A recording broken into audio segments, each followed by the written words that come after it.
না, এটা মেয়েদের মধ্যে বেশি সমস্যা। ছেলেরা লজ্জাস্থান খুলতে আরেকজন ছেলের সামনে, মেসে থাকে না বিশ্ববিদ্যালয়ের হলে টলে, লুঙ্গি পড়লেও বাথরুমে যায় একটু চেঞ্জ করে, বা শর্ট প্যান্ট পরলেও একটু আড়ালে যায় পরে। আর মেয়েরা দেখবেন যে মেয়ের সামনে ওড়না ছাড়া বসে থাকে, এটা হারাম। আরেকজন মেয়ের সামনে ওড়না ছাড়া আপনি কেন বসে থাকেন? অন্তর্বাস পড়তেছে, আরেকজনের সামনে জামা খুলে ফেলায় পড়তেছে, এরকম হয়। এর জন্য রাসূল সাল্লাল্লাহু আলাইহি ওয়াসাল্লাম নিষেধ করেছেন। আপনি বলবেন হুজুর আপনি কি দেখছেন? আমি কোত্থেকে দেখবো?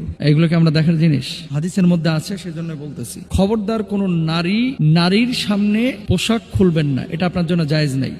2 নাম্বার, একজন নারী, এই যে শীতকাল চলতেছে এখন, ছেলেরা এক কম্বলের নিচে ঘুমানো নিষিদ্ধ, জানেন এটা আপনারা? হাদিস জানেন না মনে হয়।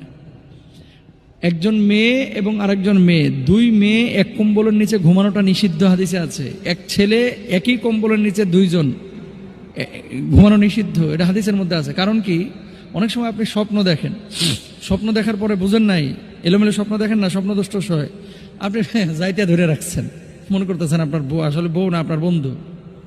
অনেক সময় মেয়েদেরকেও শয়তান ওয়াসওয়াসা দেয়, যাইতে ধরে রাখছেন, আসলে এটা আপনার স্বামী না, এটা আপনার বান্ধবী। শয়তান অনেক সময় ওয়াসওয়াসা দেয়, দুষ্টামি করে, এখানে টিপ দেয়, ওখানে টিপ দেয়, আছে না, খোঁজাখুঁজি করে, লজ্জা স্থানে হাত দিয়ে দেয়, এরকম হয়। চূড়ান্ত বাস্তব কথা, এগুলো তার আসলে সওয়াল জবাবে অনেকে আলোচনা করে না, কিন্তু এগুলো মানুষকে জানানোর জন্য যে এগুলো যে নিষিদ্ধ। তাহলে কিভাবে ঘুমাবেন? দেখেন, এক বিছানায় এক খাটে 2 জন নারী ঘুমাইতে পারে, কোনো সমস্যা নাই। কম্বল হবে আলাদা, মাঝখানে ব্যারিকেড থাকবে, যাতে করে একটা আরেকটার সাথে একেবারে কোলবালিশের মতো যাইতে ধরে না ঘুমায় থাকে। ঠিক ছেলেদের ক্ষেত্রে এরকম আলাদা, মাঝখানে ব্যারিকেড দিবেন, এবং এক কম্বলের নিচে ঘুমাবেন না। তবে হ্যাঁ, এমন বুড়া থুরা দাদার পাশে ঘুমাইছেন, দাদা একেবারে মনে করেন মানে জিন্দা লাশ, দাঁত দুধ পড়ে গেছে, দাদার উপরে পা দিলেই কি আর কোলবালিশ দিলেই কি, এখন দাদার পাশে বসেছেন, শুয়েছেন, কোনো সমস্যা নেই।